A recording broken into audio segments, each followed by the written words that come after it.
Hi, and welcome to Cut the Crap, the podcast. My name is Laman, and I'm going to be hosting real people having real conversations. I find that health stems well beyond your food and weight, and that with the right conversation, not only can we gain perspective, but spark positive, lasting change. Now, without further ado, let's get into today's conversation.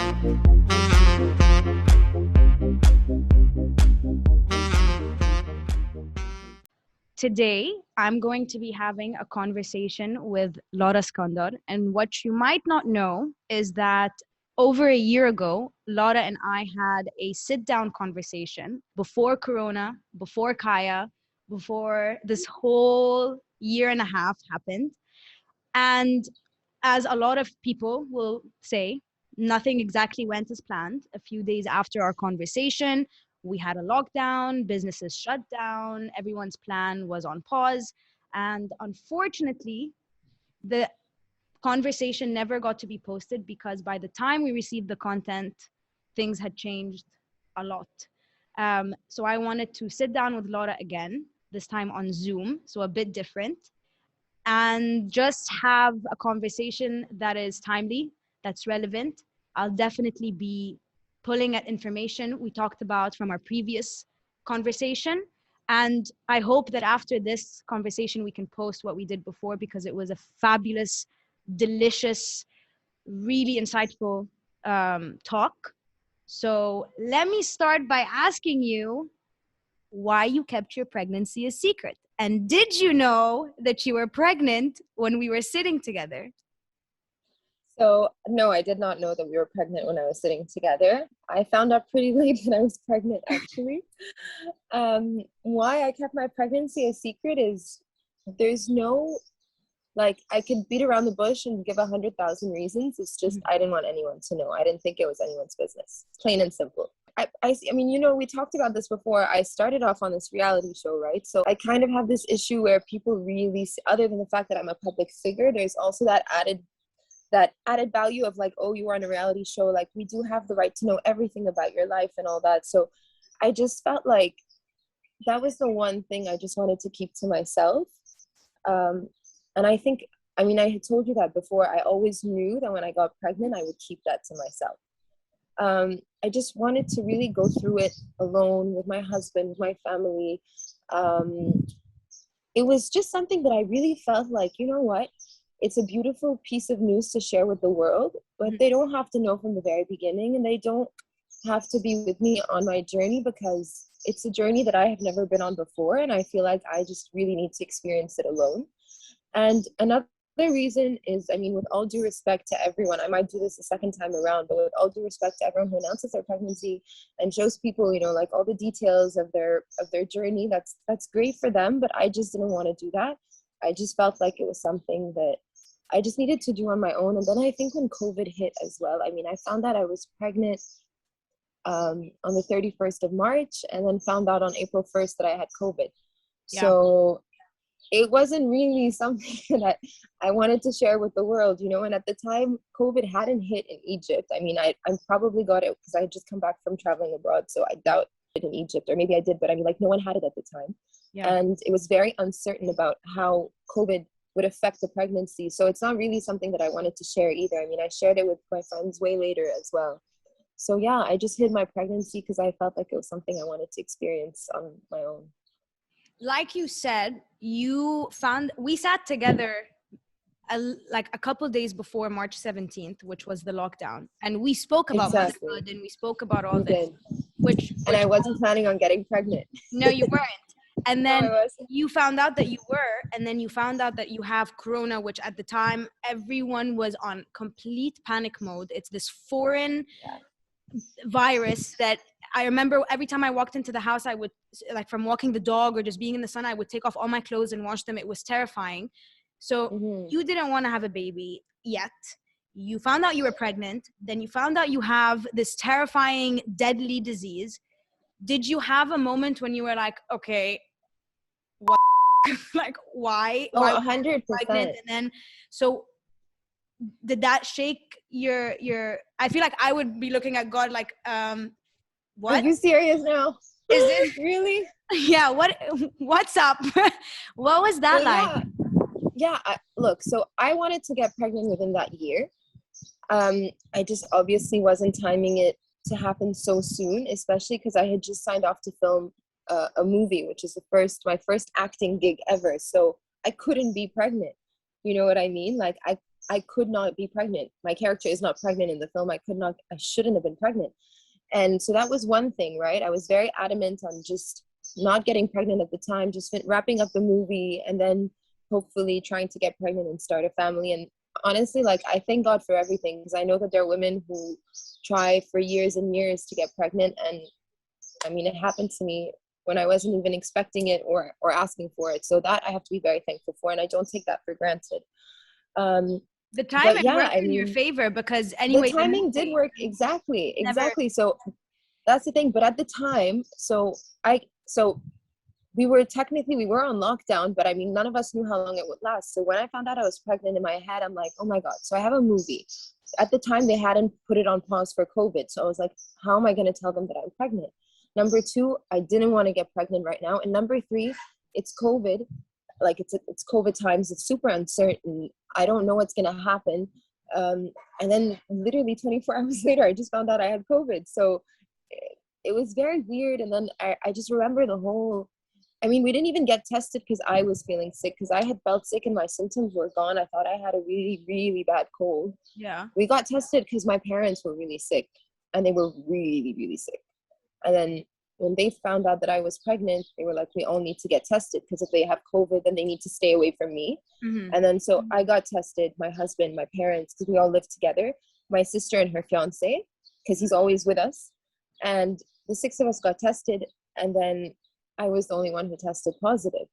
And I remember so well, my mom and my husband took me to my parents' room, and they sat me down. They're like, we all tested negative, but you tested positive. And I remember just thinking, like, this is where they tell me that something's going to happen to my pregnancy, right? And they're like, we don't know what's going to happen. Like, the doctor said that you just shouldn't stress, and hopefully everything will be fine, because there's not much research about pregnancy at COVID.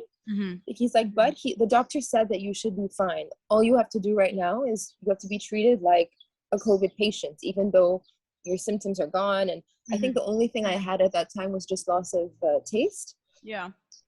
And I remember just in my head thinking, like, I'm so sorry, God, that I said, like, that the day before, I wondered and I questioned, like, why you let me get pregnant. Because in my head, I was like, no, like, I knew I wanted this. I just didn't want it now. And then this is happening. So it's this, the universe trying to teach me a lesson and all that.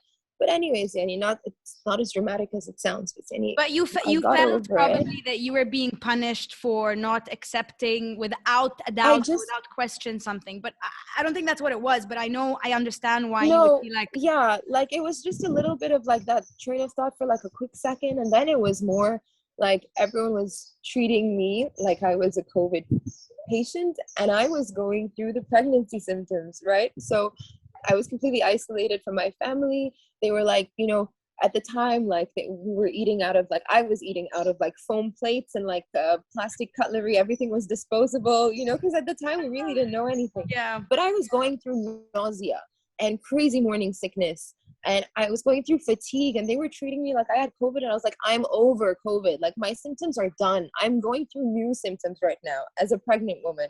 You know what I mean? So it was kind of that, I'm pregnant and I'm feeling it. And it was kind of that struggle of just, khalas, yani, don't treat me like I have COVID. I'm good. I obviously just tested positive towards the end. I am now pregnant, and I had really bad morning sickness. So I was just over everything and everyone. Khalas, I was over it. Did you ever fear that you would lose the baby? I didn't fear that I would lose the baby per se, like that. I mean, I want to say no, but I'll tell you what my issue was. My issue was that one of the first things the doctor told Philippe, my husband, was, don't tell anyone that she's pregnant. Obviously, other than the fact that it was in the very beginning. He's like, and don't tell anyone she has COVID. He's like, this kind of stress, if people know, and sort of stress her out more is going to be really bad on her and the baby's health. Yeah. He's like, right now at this stage, and especially since we don't know what's going on, like with COVID and pregnancy, he's like, if people find out, it's not just because we're not supposed to tell people, it's Yeah. they're going to be so stressed about it. They're going to stress her out. So in my head, all I kept, when my husband told me that, all I kept thinking of was, okay, so I don't need to stress. I need to be fine. I need to be this and this and that. And I had another problem, and so many obstacles at that time. I had another problem that once I tested negative, no doctor, no OBGYN, gynecologist in Egypt would see me. What? Not one. They were all terrified because they had not met anyone who tested positive and then negative. No doctor. I went to see a doctor at 10 weeks. I was at home for 10 weeks of pregnancy. And I had found out I was pregnant pretty late, about like the 7th or 8th week, to be fair. Because I mean, it's very personal, obviously, but my body didn't tell me that I was pregnant.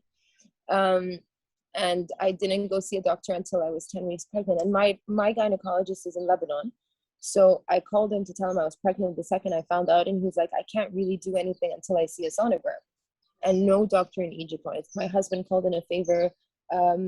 Everyone was trying to call people, and everyone was just saying, you know, come back in a week, come back in 2 weeks. Some people just said like no and all that.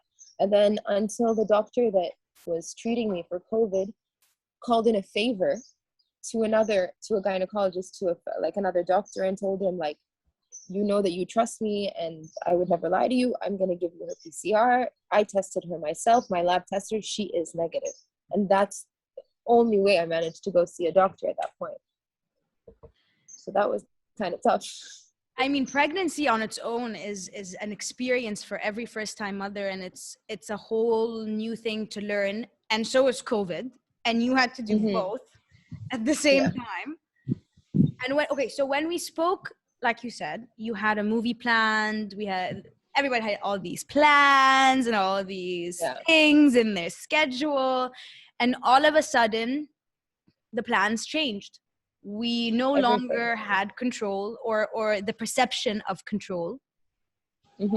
How did you go from, because I remember when we sat, you were fired up. You're like, I'm doing this now. I'm going to get into the movie. Yeah. I'm going to get back. I took 10 years off. I had 2 music videos that I was about to shoot. Like, right. I was like, and that was like my year. And I remember sitting down with Minna Al-Kiri, who writes my songs, and she's like, 2020 is your year. I was like, what? She's like, I mean, you're shooting a film. You have 2 really cool songs coming out that we wrote together. There's so much happening. So when I was ready to tell everyone, I called her. I was like, 2020 is my year. I got COVID. I'm pregnant. I'm going to be sitting at home for the next 9 months of my life. It definitely is my year, but just not the kind of year you thought it was going to be. Everyone thought 2020 was going to be their year. And I will say, in a way, it really was everyone's year to like stop this. There's no distractions. There's no bullshit. Definitely. There's no perception of control. There's no feeding off of all the things that are materialistic or 100%. We really slowed down and sat in our filth to clean up our own shit. Like there's no other way there's like no definitely. I can't wait for me to explain this. You know? I think that everyone in their own way has learned to actually prioritize what is important in life and what isn't. Maybe, and like I said, in their own way, because I mean, we don't all have the same point of view and the same priorities when we view what like life means to us. But I think everyone was very grounded in a sense. So yeah, 2020 was definitely my year. It just wasn't the year that I thought it was going to be. What do you think you walked away from this year with, like some cementing lessons? Just whether it's trusting the things that happen to your life are for you as opposed to like against you. It's not happening to you, it's happening for you.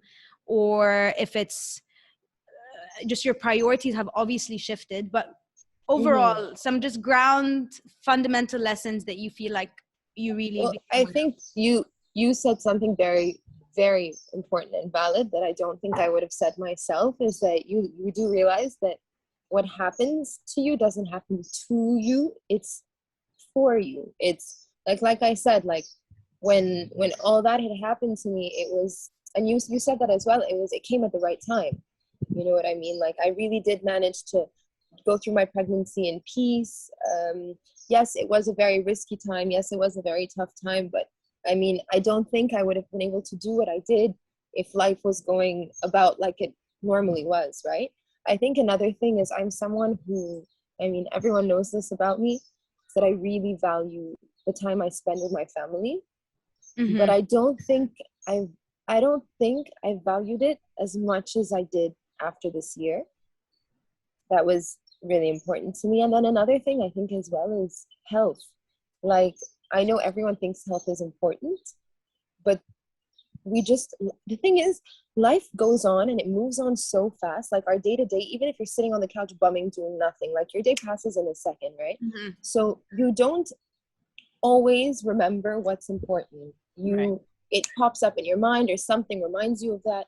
So I think it puts so many things into perspective for me. I mean, my family has always been important to me, but now I value them. It's not that I prioritize them more than anything else. It's because obviously I do, but there are moments where I have to do something else and all that. It's just, it puts the importance of it puts the importance of family and of health and of, you know, the people that have been in your life, like, always. Like, it just puts all that into perspective and makes you realize that once everything is taken out, once traveling is gone, leaving the house is gone, your outings, whatever social Just even or going to get a professional, coffee, like going and just grabbing. 100%.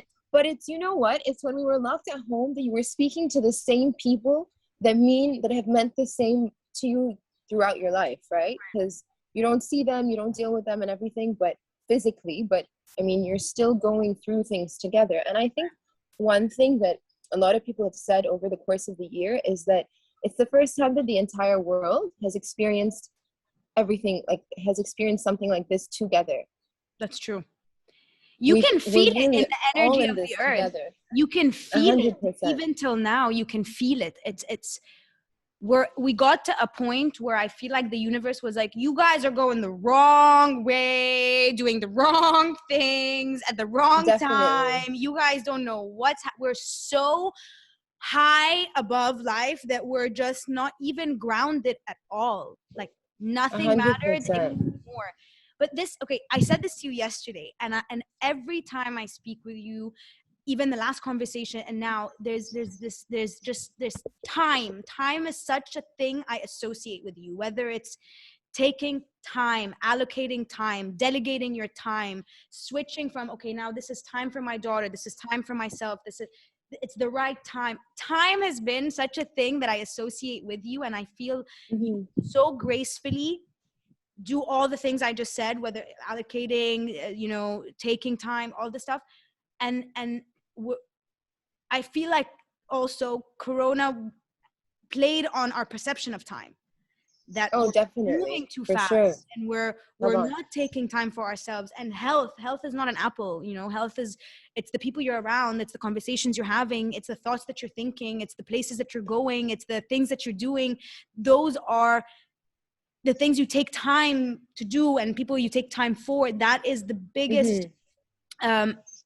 thing that charges or drains your health, I believe. So time and you, to me, are like one thing. So I'm just gonna let you rant again about this that I felt. Mm-hmm. How you, okay, let's start with shifting. When we sat, you said the last 10 years, or I took a couple years off and I just wanted to be with the people that have always been there. I wanted to reconnect with my friends, Mm-hmm. my family. And then now it was time, music video, movie. And then it was time to make a baby, to grow a baby, to sit home. Mm-hmm. I find it very hard to say that this, to associate, to assign my time to something and then life come and tell me, nope, that's not what we're doing. Not today. Not today. I You're know. wrong. And I feel like a sense of like, no, but I was so mentally ready and I planned it. So I have a hard time shifting. And I feel like you do it so gracefully. What's that internal dialogue? How do you do that? Well, I don't I didn't really feel that I was doing it so gracefully until you mentioned it. I still don't feel that I do. But I think I'm someone who's very realistic. Mhm. Um, I do understand that you can you can go all the way to get what you want done, but that things don't always, I mean, we're talking about this specifically, things don't always happen the way they should.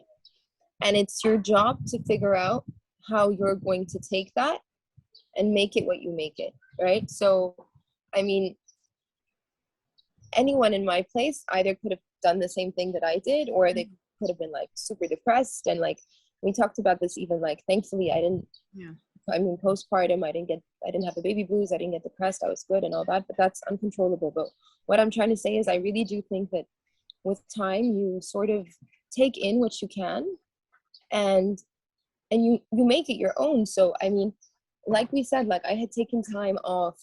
I was always off and on in my career, like doing really, really well and like working really, really hard, and then taking time to work behind the scenes, not in front of it, and taking time to spend time with my friends and my family. And then that year, obviously, I thought was obviously my year, like everyone did. It was. And it was, but I mean, when everything happened, for me, I think time is really broad.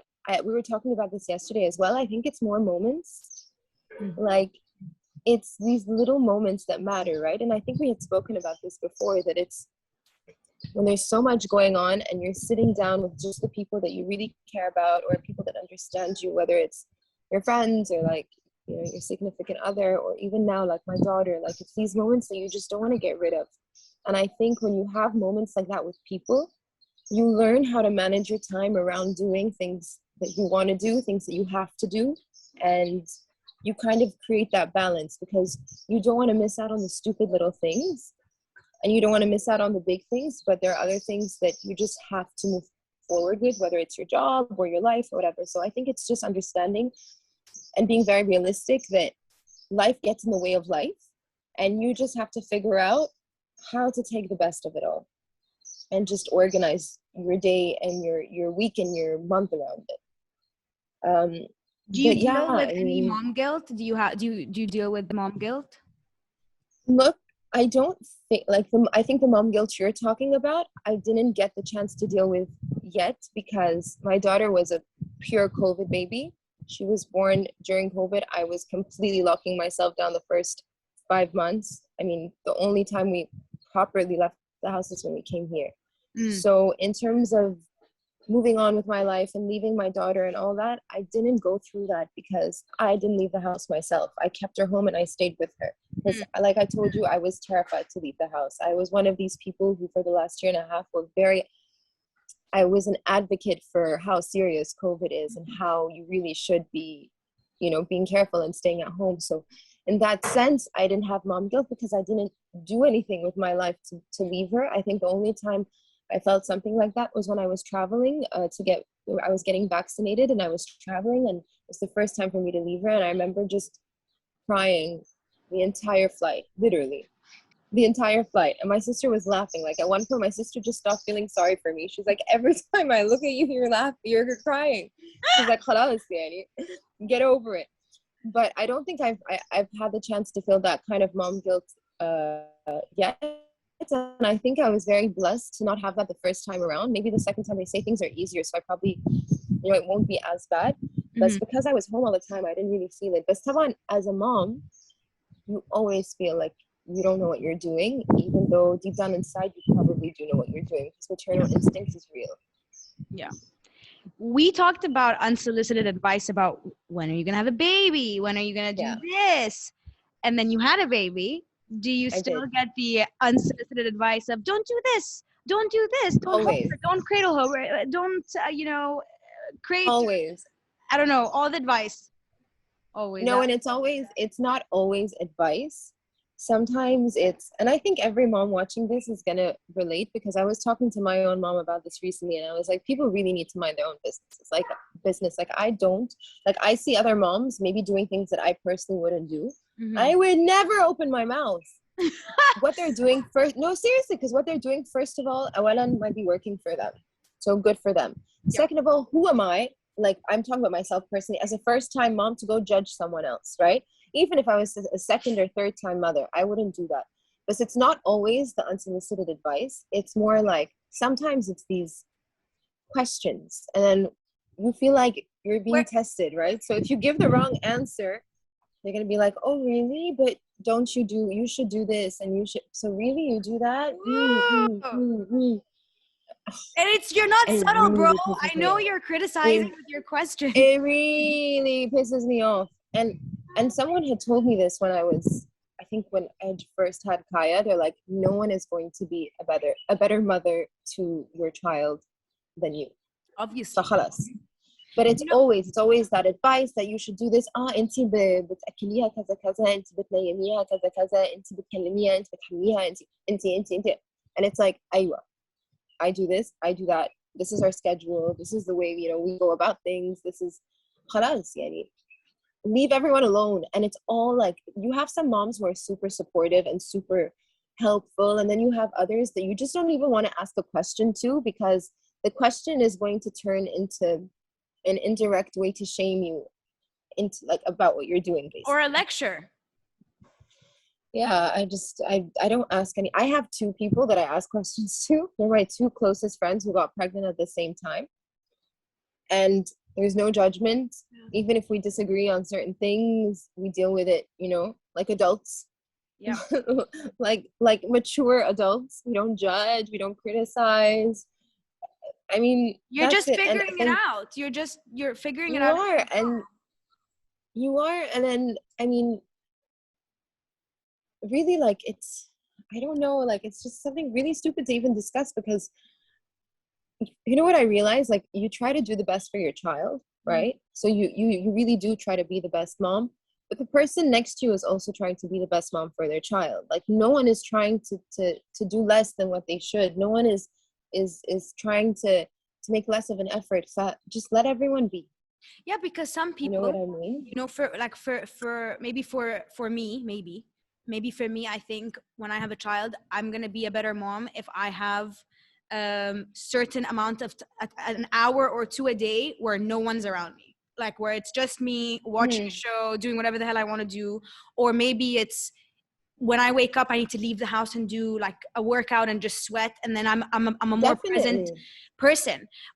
Maybe for you it's completely different, and it is going to be different for you and for this person Of and that. course. But you bring up such an important point of people are so involved in everything you do and how you do it, and they're so okay with just like spraying you with information and judgment and questions.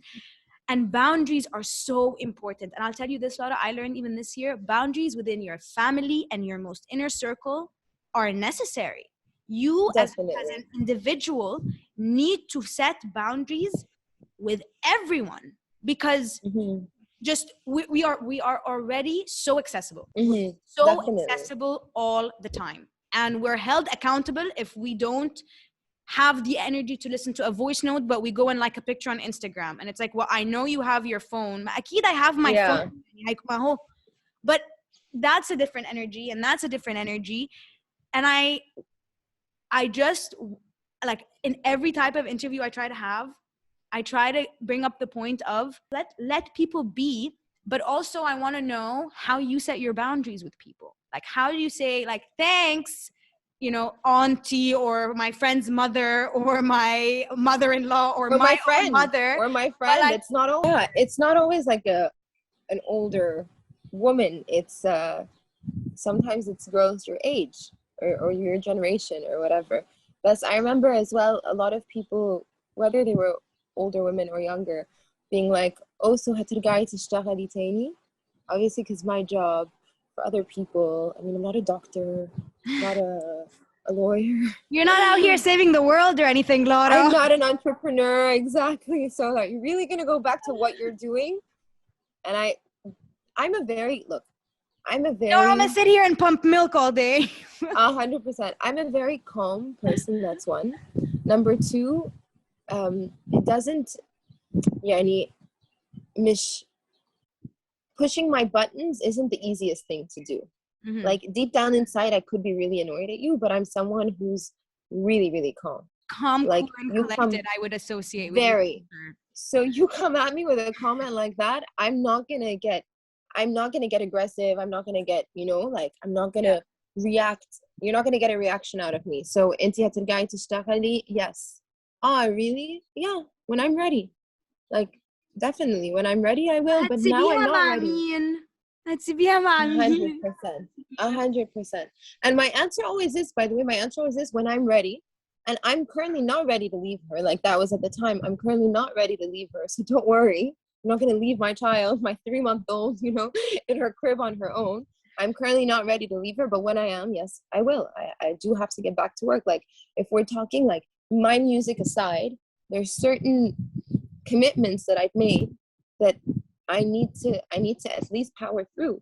It doesn't Whether or even not have I to want be a to. need, though. It's you, for your own well-being, for your own life. You have all these women, right? Like my mother's generation, for example, they dedicated their entire lives to their kids. There comes a time when your kids don't need you like that anymore, and your life and your schedule doesn't revolve around their play dates or their activities or their competitions or their school plays or. And all of a sudden, after what, like 15 years of being a mom, or if you have multiple kids, it probably is like 20 something years of just being a mother. You're left with this life that I'm not who I was maybe when I'm 25, when like I'll say that's when they had children. Yeah. It's not the same life. I can't just jump back into that lane. And at the same time, my life and what I've known for the last X amount of years, I'm not needed like that. 100%. And a lot of women go into the deepest depression. You need to have your own life. It doesn't even have to be a job, but you need to have. No, you need to have your own life, 100%. And I'm happy that you said it doesn't have to be a job, because so this is something that I haven't said before, but having my daughter made me realize that I could one day soon, and maybe not very soon, maybe within like the next couple of years, not do what I'm doing anymore. Because I really enjoy being with her, and I don't want to miss out on these moments. My mom was very present in my life. My mom was a working woman, and then when she had me, she decided to stay home. She was very present in my life, and I enjoyed that presence, and I really think that it shaped me.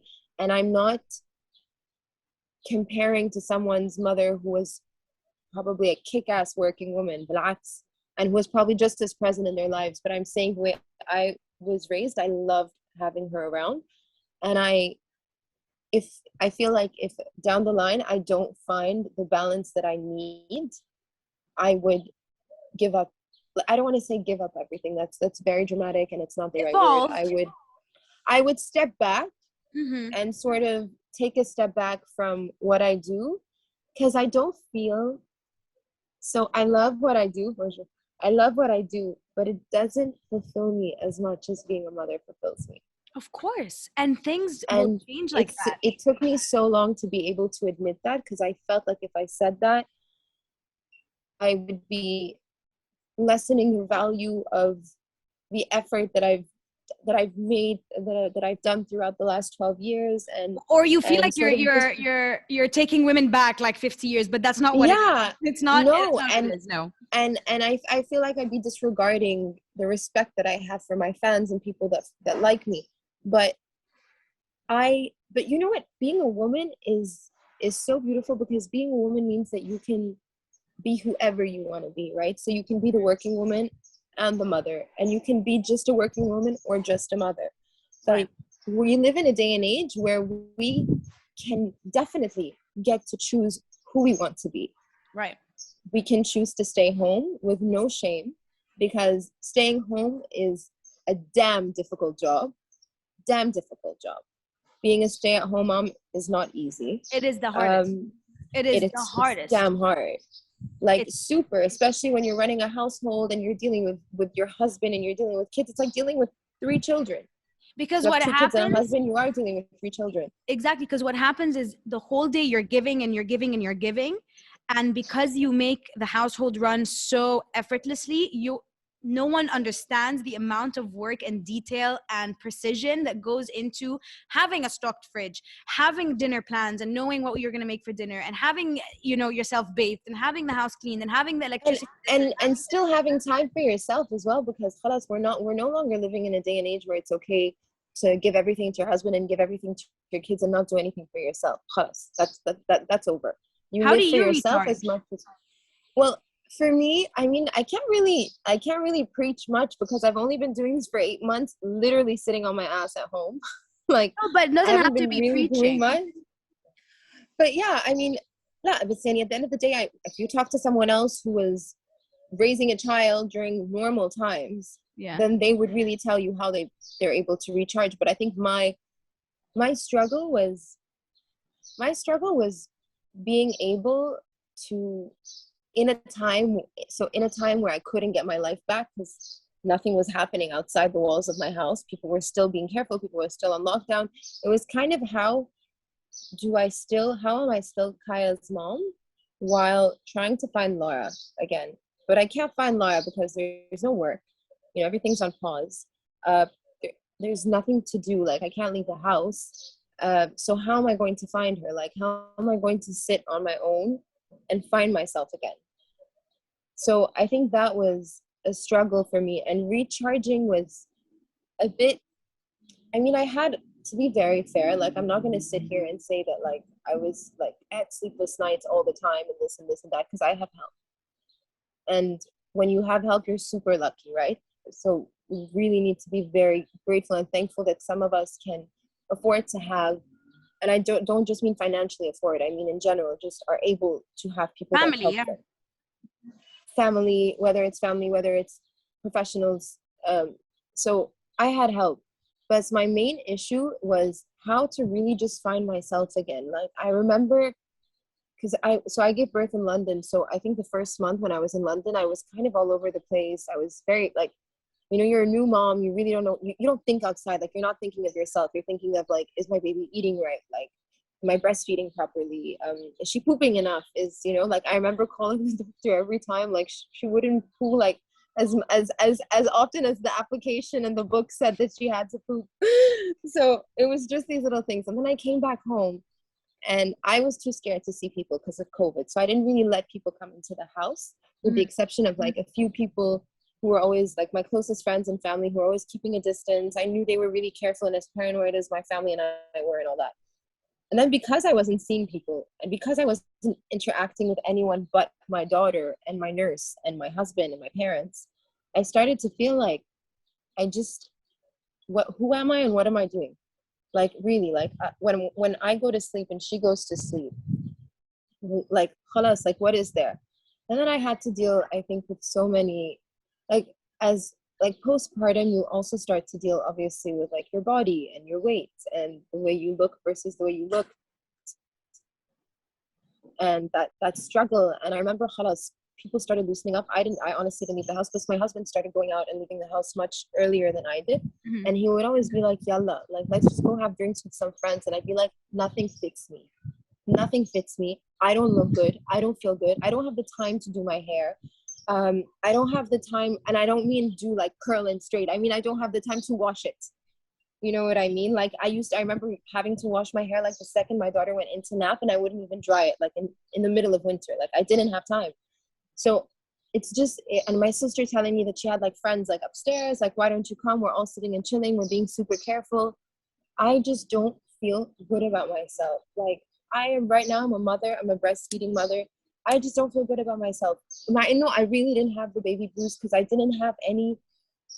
I was super happy the entire time. It was just these little things that made me, like, so just to take you back a little bit, I'm not someone who's ever had issues with the way I look. Not because I think I look good or anything, but because I've always, like I said, like, I'm very realistic. I've always programmed myself to either cover the flaws that I have that I don't like, or just deal with them, or just work around them. But at that time, there was nothing I could do.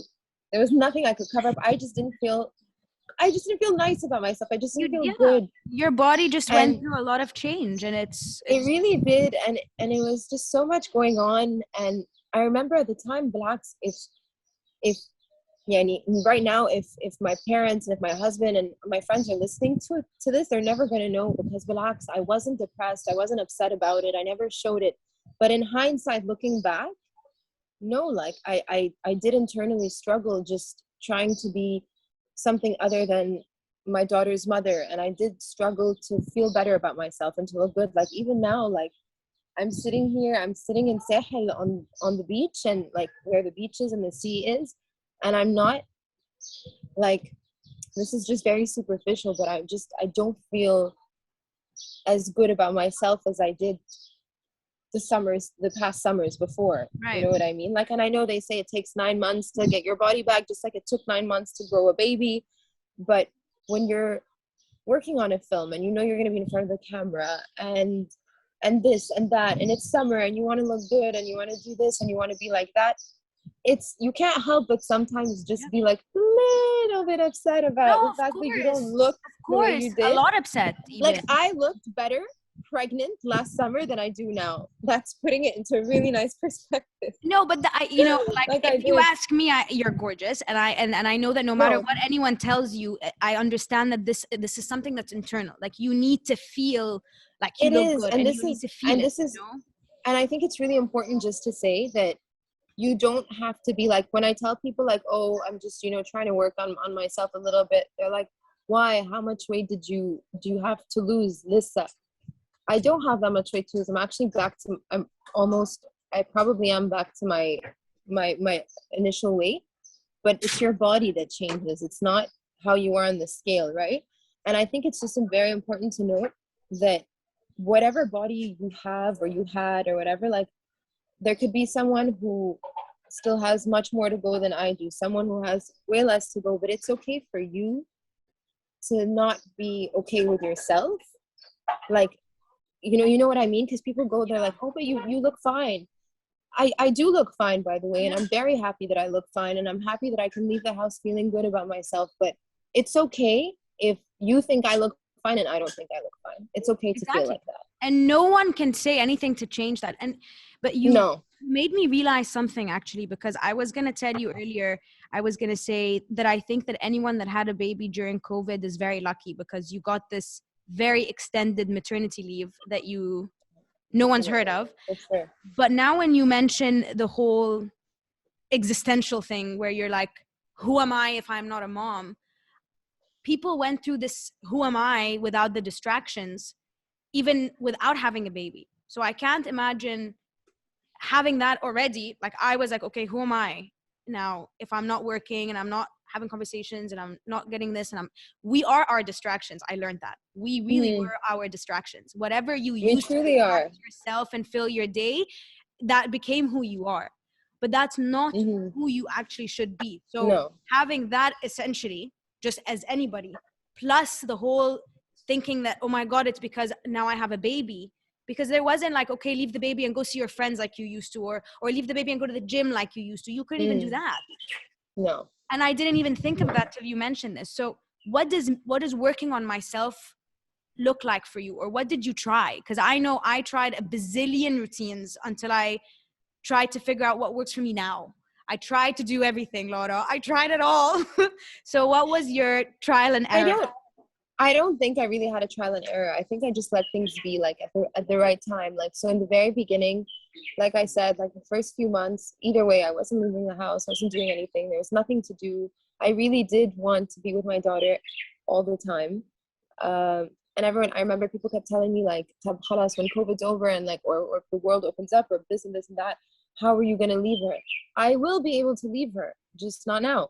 Just like when people used to ask me, how are you going to be able to work? I will be able to work, just not now. Cross that bridge when you get there. Exactly. So I was just living day by day. At that time, like I remember the first few months, I really just did, yes, in the back of my mind, I was questioning who I was and what I'm going to do with my life and all that. But I knew that at this moment, I wanted to be Kaya's mom. I loved it. I loved breastfeeding. I loved that bond. I loved cleaning her, like changing her diapers and giving her bath. I loved putting her to sleep. I loved when she fell asleep in my arms. Like, I loved it. So I really didn't need to to evolve or to go back to who I was, because at that moment this was who I was, like, and I was super happy about it. And I think it's just khalas, as she got a bit older and she didn't need me as much, that's when I just started working on myself. So I started going back to work. I started, I had like I said I had 2 music videos that were about to get shot, and obviously everything went down the drain. So I sat down with my team and I said, you know what, let's start from scratch. Let's do this all over again, even if it takes months. I just want to feel like I'm heading towards something. And I think that was a crucial point. Like, I didn't need to be doing anything at that moment, but I needed to prep and start for where I was going to go once I was ready to leave. Feel progress. I think that day-to-day 100%. And then I just started working out, hanging out with friends, like the little things. And I would only do that when I felt it was the right time for me to do that. Because I remember a lot of friends like calling and being like, why don't you come? Why don't you do this? I'd be like, no, I'm going to stay with Kaya. But you've been at home the whole day. I'm like, yeah, by the way, like, it's okay. It's okay if I've been home the whole day. I'm happy. And the second I want to hang out, I will give you a call, because you are the people that I love hanging out with. But right now, at this moment in time, I want to be here. I might wake up tomorrow and say that I don't want to be here and I want to be with you guys. But right now, it's okay. Like, it's not shatara to be able to be that, like, you can be whatever mom you want to be. That's my point, right? So a lot of people, especially the ones who don't have kids, will be like, yalla, لازم تتعودي تسيبي البيت, لازم تتعودي, to have her not be with you. I'm like, by the way, هي مش shatara to just like leave whenever you want to and all that. You can do that, and if you want to do that, that's amazing. Relax, there's nothing wrong with that, but it's okay to not do that as well. You have a great reliance and trust and ease with your own decisions, where some people will be in their head like, should I be going out? Am I staying home too much? Oh my God, am I gonna get used to just this? Oh my God, am I never? And you start to self-doubt. But you have an ease with your own choices. Has it always been this way? For most part of my life, yes. Right? Maybe the maybe for a good part of my life. I have to tell you that I even asked you about this in our first interview, and I told you I feel like you always just do what you want to do the way you want to do it, and I respect that so much, because there was a point in the better part of my life where it was I did whatever I wanted to do, but I also still had that idea in my head where like I had that like perfectionist, like I should be going out and I should be working and I should be working out. Mm-hmm. So until like during quarantine, when I was trying all these different things, I was like, there's no way I could be part of the 5 a.m. club, work all day, eat healthy, go out with my friends, come home. You can't do it all. You can't do you cannot do that. So I was like, okay. At least not at the same time. And that's where where we had started off our conversation, right? You can't do it all at the same time. You can be person and that person, but don't pressure yourself with doing it all at once. And I think that's the lesson that I learned over the course of the last 2 years, masalan. And I can be a great wife to my husband, and I can be an amazing friend to my friends. I can be a great mother to my daughter, a great daughter to my parents, a great, professional to work with. Because I don't have to be all of them at the same time. I can take a break from being this when I want to be that. And I don't mean completely neglecting it. I just mean you don't have to pressure yourself to be everything at once. It's okay. You know what I mean? Like you're saying, you could be part of the 5 a.m. club, but not the days where you've been working your ass off and going out at night. And you can go out at night, but not the days where you've been working your ass off and waking up early. Exactly. So I think it's just really important to just have perspective. And when you say like, yes, I do what I want, but I don't do it in a stubborn sense. Relax. I'm very passive in a sense, but I just مش بحب وجع دماغ. And I like everything to flow smoothly. If there's really something where I have to put my foot down, I will. But other than that, just life is not as... Yeah, I don't ever think you're stubborn. I think you have... I don't know what the word is, Lara. عندك زي salam with yourself, if that makes sense.